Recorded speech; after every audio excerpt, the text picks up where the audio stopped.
nama saya Fani. Saya ibu dari 3 orang putri. Beberapa waktu lalu saya mengalami pengalaman yang sangat berat di hidup saya. Putri kedua saya namanya Mili, berpulang di Desember 2022. Jadi sudah 2 tahun. Mili ini tidak sakit sebelumnya. Jadi mendadak tidak ada riwayat penyakit apapun, badannya sehat, bugar. Di satu hari dia tiba-tiba menolak makan. Hanya mau ASI, kemudian minum tapi muntah-muntah selalu. Malam kami bawa ke UGD, kemudian langsung masuk ICU di jam 2 pagi. Itu udah di hari Jumat. Setelah di ICU, kemudian kami hanya butuh waktu sekitar kurang lebih 10 jam untuk bersama dia. Di 9.58 sebelum tindakan dokter CPR dan segala macam yang sudah diusahakan oleh tim dokter, saya selalu bilang di telinga dia, kamu kalau mau pulang duluan gak apa-apa, tapi nanti jangan lupa jemput ibu, jangan lupa jemput ibu. Setelah tim dokter mengatakan, maaf ibu ini sudah tiada gitu, itu saya merasa dunia saya gelap, dunia saya hancur seketika. Apalagi saya melihat suami saya yang tidak pernah menangis, tapi saat itu dia roboh, dia jatuh, dia roboh. Wah, saya merasa udah tidak punya apa-apa. Apalagi ketika saya proses pemakaman ya, ketika saya melihat suami saya melafalkan azan di liang lahat dengan suara lirih, dengan menangis, itu langsung saya gelap. Ketika saya melihat anak saya dikuburkan, di situ juga saya melihat masa depan saya terkubur. Selama 40 hari itu masa-masa yang paling gelap di hidup saya. Saya benci bertemu orang, saya benci keheningan, saya benci tempat-tempat yang gelap, saya benci semua. Saya marah sekali. Kenapa kok anak saya yang diambil, anak yang paling dekat, kenapa kok saya yang mengalami ini? Sampai saya merasa, buat apa sih hidup ini? Ya Allah, pengen cepetan aja, pengen cepetan gitu. Itu dosa gak sih saya bilang kayak gitu ya? Pengen nyusul gitu. Kalau udah hidup udah berat gitu, pengen cepet-cepet nyusul. Nah, pertanyaan saya tuh satu tadi itu, boleh gak sih saya kayak gitu mintanya ke Allah, pengen cepat-cepat nyusul. Yang kedua, kenapa sih Allah memberikan cobaan kepada hambanya itu sedemikian berat. Dan yang ketiga, bagaimana caranya agar bisa ikhlas. Ikhlasnya itu tidak hanya di mulut, bertemu orang ikhlas ya, sabar ya, tapi kan kadang-kadang hati kita belum ya. Lalu yang terakhir, bagaimana tetap percaya sama Allah kalau ini adalah qadarullah gitu. Ini adalah takdir yang sudah ditetapkan dan membuat hati kita jadi tenang dan tetap tegar menjalani hidup. Itu aja. Wassalamualaikum warahmatullahi wabarakatuh. Waalaikumsalam warahmatullahi wabarakatuh. Baru kita mendengar ada seorang yang bernama Mbak Fani. Beliau kehilangan putri yang dicintainya. Tentu tidak mudah untuk bisa menata hati dari kejadian yang terjadi, apalagi kehilangan buah hati yang dicintai. Maka kalau ada yang bertanya, kalau aku sedih kehilangan anakku, boleh atau tidak? Jawabannya boleh dan wajar. Kita ini manusia, betul? Terus kalau udah sedih kami nangis, boleh apa boleh? Boleh, kita ini siapa? Manusia. Maka kita ini manusia, boleh nangis. Dan kata Nabi, mohon maaf ya, sesungguhnya Allah tidak akan mengazab seseorang karena tangisan air matanya dan kesedihan dalam hatinya. Akan tetapi Allah mengazab seseorang karena lisannya. Jadi yang Allah benci bukan tangisan air matanya. Yang Allah benci bukan kesedihan hatinya, tapi yang Allah benci lisannya yang mengumpat menghina takdir dari Allah Subhanahu wa ta'ala. Mohon maaf, ucapan seperti Allah nggak adil, ucapan seperti Allah nggak ngerti, ucapan seperti Allah tuh kok jahat sama saya. Shh, itu yang diharamkan. Termasuk izin. Tadi Mbak Fani bilang, kalau saya bilang pengen buru-buru nyusul anak saya. Sebaiknya jangan ya Kak ya. Karena hidup mati itu dalam genggaman siapa?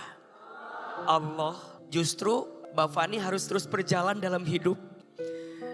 Apalagi mohon maaf, putri beliau tadi wafatnya masih usia 18 bulan.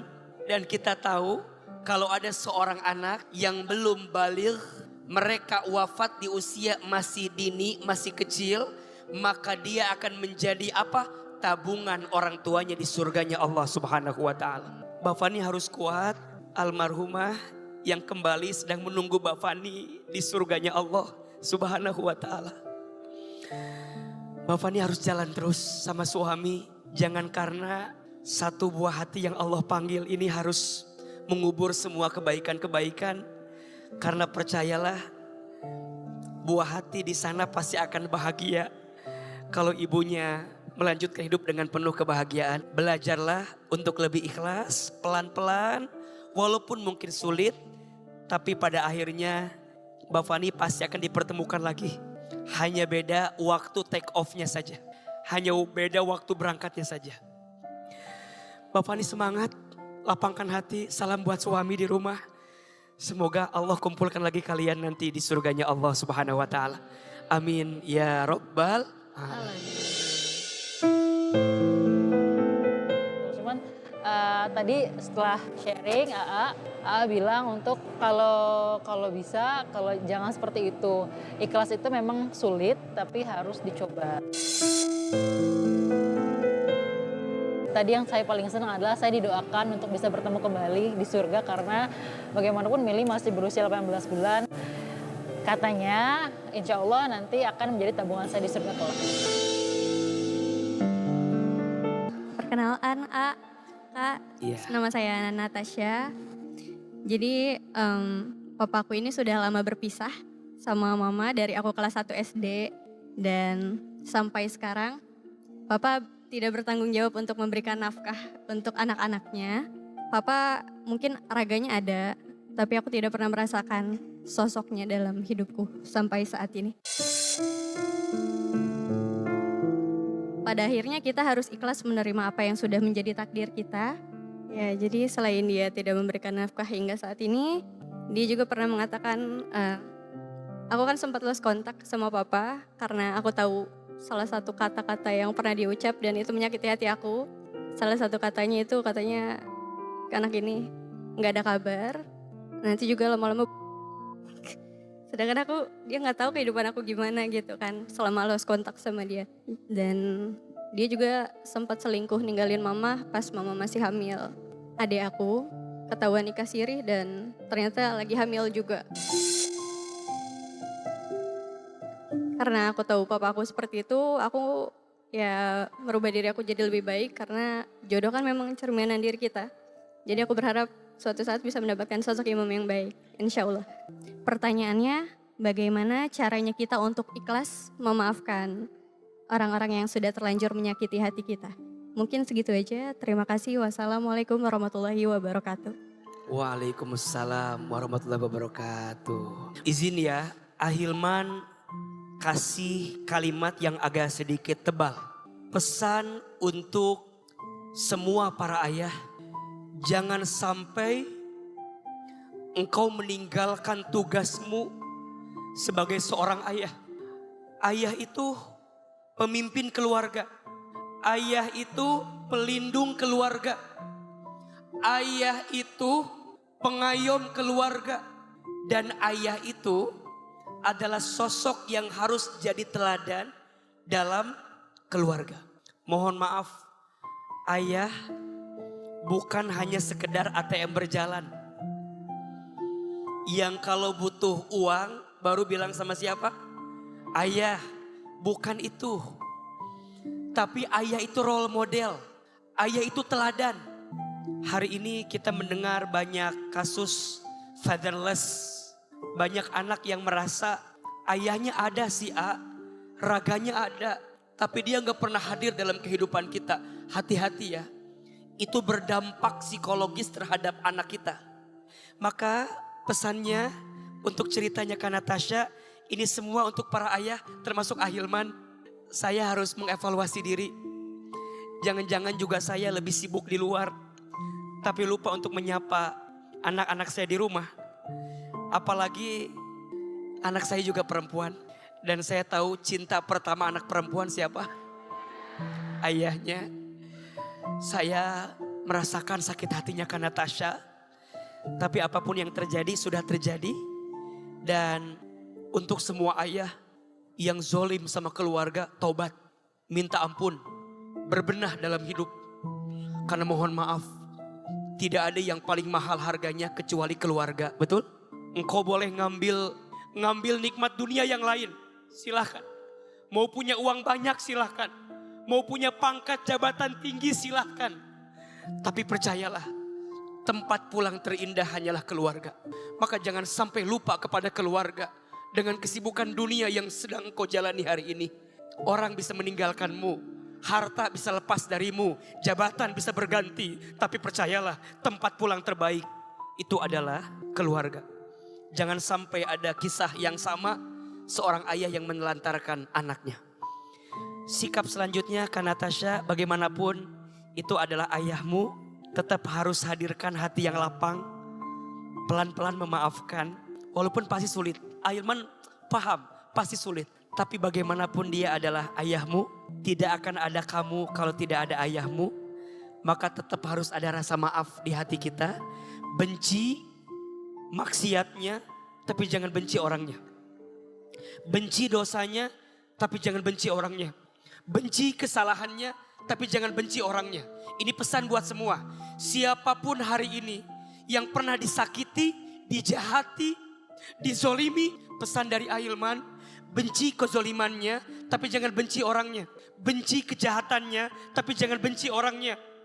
Benci kesalahannya, tapi jangan benci orangnya. Kenapa? Agar di hati kita selalu ada doa terbaik agar dia bisa berubah. Betul? Yang bolak-balik hati siapa? Allah. Yang menggenggam hati siapa?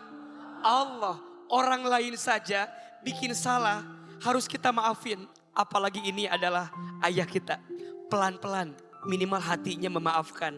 Walaupun lisan dan sikap kita masih belum bisa ridho dengan semua yang dihadirkan. Dan terakhir semoga Allah hadirkan laki-laki yang lebih baik nanti ke depan.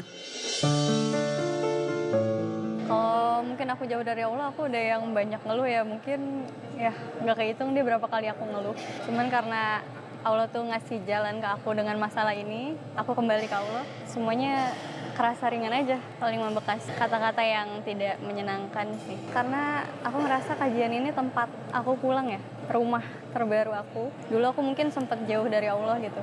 Terus kayak ada hal yang bikin aku kembali ke Allah. Allah kayak ngasih petunjuk ke aku dan ya ini rumah aku sekarang. Jadi kalau aku ngerasa capek sama dunia, aku baliknya ke kajian. Dan aku nge-recharge diri aku lagi sih dari itu. Assalamualaikum warahmatullahi wabarakatuh. Perkenalkan, nama saya Melisa. Saya berumur 25 tahun. Saya ibu tunggal dari satu anak laki-laki. Saya menikah cukup sangat muda. Saya menikah di umur 20 tahun. Saat usia pernikahan saya yang kedua tahun, Januari 2022, suami saya meninggal dunia saat bekerja. Sebelumnya Ustadz, saya cerita sedikit. Saya pribadi anak dari keluarga broken home. Dari saya masih bayi dan yang gak pernah tahu didikan sosok seorang ayah seperti apa. Lalu saat itu saya tinggal dengan nenek dari keluarga ibu sampai saya lulus sekolah madrasah sanawiyah. Saya tidak bisa melanjutkan pendidikan karena biaya. Lalu saya memutuskan kerja di usia 14 tahun. Serabutan apa saja hingga sampai saat ini saya berusia 25 tahun. Saya belum pernah tidak bekerja. Bahkan saya waktu hamil pun masih tetap bekerja sampai umur hamil 8 bulan. Pertanyaan saya Ustadz, saya hidup harus bagaimana? Jika Allah beri saya ujian dengan mengambil semua sosok laki-laki di hidup saya. Entah itu ayah saya, suami saya, sampai anak saya pun merasakan apa yang saya rasakan tidak punya ayah. Sejujurnya saya nggak kuat Ustadz. Saya hilang arah. Saya sering nangis merenung. Butuh bimbingan sosok laki-laki di hidup saya. Terima kasih Ustadz. Wassalamualaikum warahmatullahi wabarakatuh. Setiap di antara kita pasti akan mengalami perpisahan dengan orang yang kita cintai. Dalam hidup tidak ada yang kekal. Semua milik Allah dan akan kembali kepada Allah. Inna lillahi wa inna ilaihi raji'un. Maka tolong catat baik-baik ya. Tidak ada yang namanya kehilangan. Yang ada hanyalah Allah sedang menyiapkan keadaan yang lebih baik untuk semua apa yang pernah ada dalam hidup kita. Dan Allah ambil lagi dari hidup kita. Semua milik Allah dan akan kembali kepada siapa? Kepada Allah. Orang tua kita milik Allah. Pasangan kita milik Allah. Anak-anak kita milik Allah. Pertanyaannya, kalau yang nitipin ke kita mau ngambil lagi dan yang menciptakan itu adalah Dia Allah, dan Allah ingin yang dititipkan itu diambil sama yang punyanya, baik atau tidak? Pasti baik. Yang sering anggap tidak baik itu hanya cara pandang kita tentang semua apa yang Allah titipkan kepada kita. Maka ini rumus ya, jika tidak ingin merasakan kehilangan, jangan pernah merasa memiliki. Karena biasanya yang membuat kita berat untuk melepas semua yang Allah titipkan kepada kita karena rasa memiliki kita yang terlalu berlebihan. Maka Teteh yang bertanya, kami semua yang hadir turut berduka dengan apa yang Teteh alami. Semoga ayah, semoga suami Allah lapangkan alam kuburnya. Allah terima iman Islamnya. Dan Allah ampuni dosa-dosanya. Semoga Allah jadikan kuburannya raudhah min riyadil jannah. Teteh jangan hancur lebur karena manusia. Pilih dan pulih bersama Allah. Sembah dan sembuh di jalan Allah. Yang bisa menenangkan hati kita hanyalah Allah. Manusia ada datang, ada pergi. Tapi percayalah, selama bersama Allah semua akan baik-baik saja. Kita boleh kehilangan apapun, asal jangan pernah kehilangan Allah di hati kita. Kita boleh diuji dengan ujian seberat apapun, asal kita percaya ada Allah bersama dengan kita. Karena yang meringankan hati kita adalah Allah Subhanahu wa ta'ala. Teteh semangat, jalani hidup dan jangan pernah putus asa. Jangan pernah putus asa dengan kasih sayang Allah Subhanahu wa ta'ala. Saya tetap istiqomah, saya tetap menguatkan iman saya agar saya tetap bisa kuat dan menjadi perempuan yang hebat untuk anak saya. Saya selalu berdoa kepada Allah, ya Allah, setelah ini kasih saya kebahagiaan yang lebih untuk anak saya, untuk orang tua saya, ya Allah, yang telah Engkau ambil ayah saya, suami saya, jangan Engkau ambil anak saya. Saya tegar sampai saat ini, saya tetap melihat orang-orang di sekeliling saya yang ujiannya lebih dari saya. Saya selalu percaya atas adanya Allah Subhanahu wa ta'ala pasti ngasih kebahagiaan untuk saya.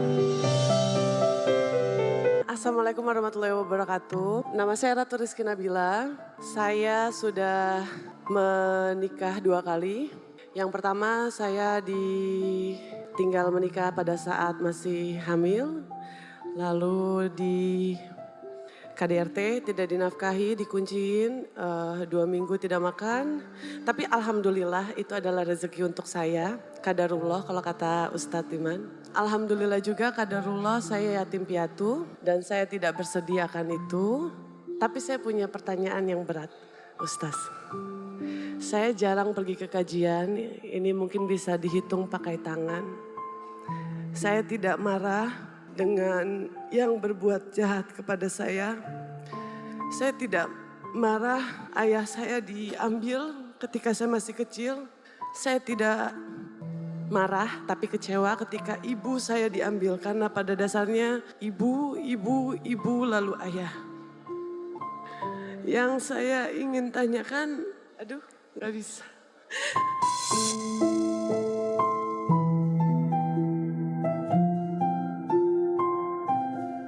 Dan Ustadz jujur saja sampai detik ini saya pengen tanya, sholat dan doa saya itu diterima nggak ya sama Allah Subhanahu Wa Taala?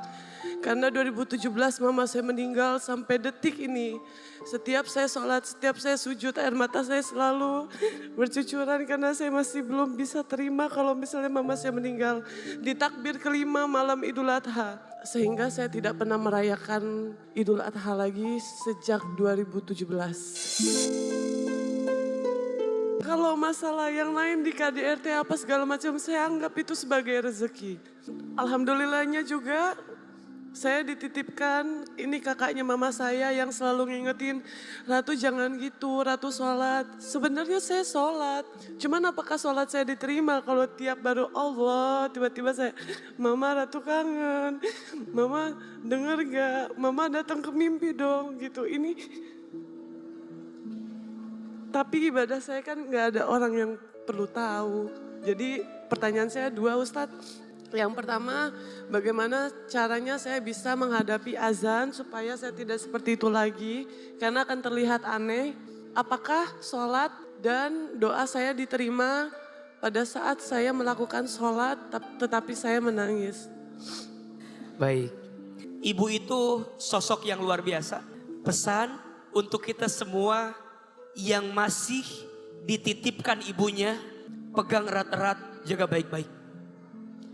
Sungguh bahagialah seorang anak yang masih punya ibu dan dia bisa membahagiakan ibunya. Karena jujur kami yang sudah kehilangan ibu, saya terutama seringkali merasa hidup ini tuh berat gitu. Saya dapat A, dapat B, dapat C, rasanya jadi hampa aja gitu. Karena gak ada sosok ibu yang bisa melihat apa yang Allah titipkan kepada saya. Tapi hidup harus terus berjalan. Maka pesan bagi yang masih memiliki ibu, pegang erat-erat, jaga baik-baik. Muliakan, cukupkan, bahagiakan. Percayalah, ibumu itu adalah sosok yang akan membawa kebaikan dalam hidupmu. Bahkan ridhonya Allah tergantung orang tuamu, wabil khusus ibumu. Untuk Kak Ratu, jangan sampai takdir yang Allah berikan sama kita membenci kebaikan yang Allah hadirkan buat kita. Membenci adzan, membenci sholat, itu sesuatu yang tidak boleh. Ustadz, saya ketika sholat nangis, ingat ibu, boleh enggak? Boleh, manusiawi. Syarat ibadah itu diterima ada dua. Satu, ikhlas karena Allah. Dua, ittiba, mengikuti apa yang dicontohkan oleh Nabi Muhammad Sallallahu Alaihi Wasallam. Yang dikhawatirkan, kalau ketika ingat seseorang dalam sholat, jadi gak khusyuk bacaannya, jadi gak fokus dengan gerakannya, jadi lupa kaifiyahnya. Nah ini barangkali yang harus dilatih, ini yang harus dilatih. Makanya pelan-pelan mungkin mulai dari wudunya diperbaiki, bacaannya diperbaiki, gerakannya diperbaiki. Kalaupun mau nangis mungkin nanti nunggu setelah sholat selesai. Dalam doa nangis, itu rasanya akan bikin kita lebih tenang menjalaninya. Insya Allah Kak Ratu, ibu dipanggil dalam keadaan yang sangat baik. Mudah-mudahan Allah wafatkan beliau dulu dalam keadaan husnul khotimah. Sekarang gimana cara kita membahagiakan ibu yang telah kembali kepada Allah. Itu PR-nya. Jadi sekarang Kak Ratu PR-nya adalah gimana caranya membahagiakan ibu yang sudah kembali kepada Allah. Gimana caranya Ustadz? Ada 3.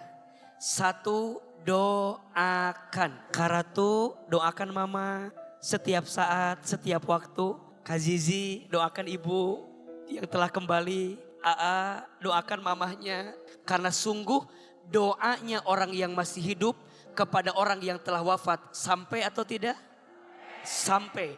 Apalagi doanya anak yang soleh, yang mendoakan orang tuanya di alam kubur. Bahkan disebutkan dalam sebuah keterangan, ada seseorang yang telah wafat di alam kubur. Dia bertanya kepada malaikat, wahai malaikat, kenapa siksa kuburku hari ini ringan? Kenapa siksa kuburku hari ini tak seberat kemarin? Apa jawaban malaikat? Mana mungkin aku menyiksamu, sedangkan aku melihat anakmu, keluargamu mendoakanmu di alam dunia. Sungguh doanya kita kepada orang yang telah meninggal meringankan sisa kuburnya.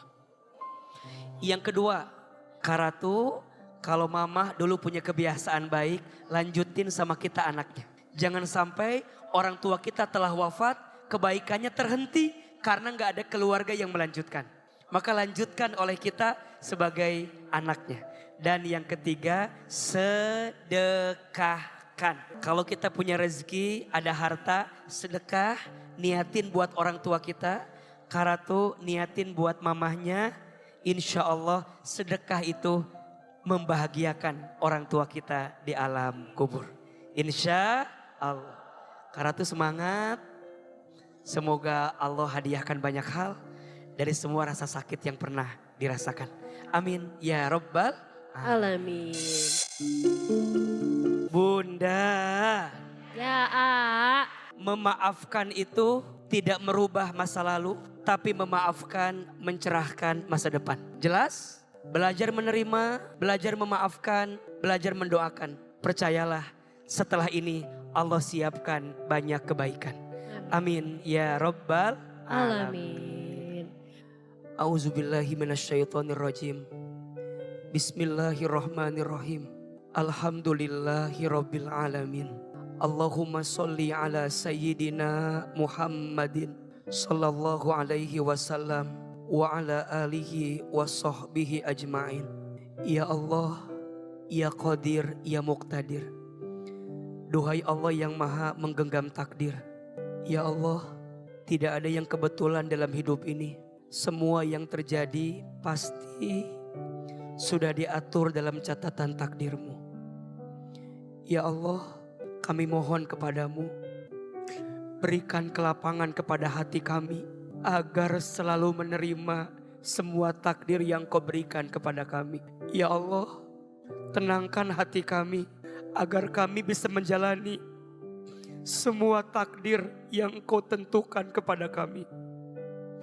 Rabbana la tuzigh qulubana ba'da idh hadaitana wa hab lana min ladunka rahmah innaka antal wahhab. Rabbana atina min ladunka rahmah wa hayyi' lana min amrina rasyada. Rabbana atina fid dunya hasanah wa fil akhirati hasanah wa qina azabannar. Amin ya rabbal alamin.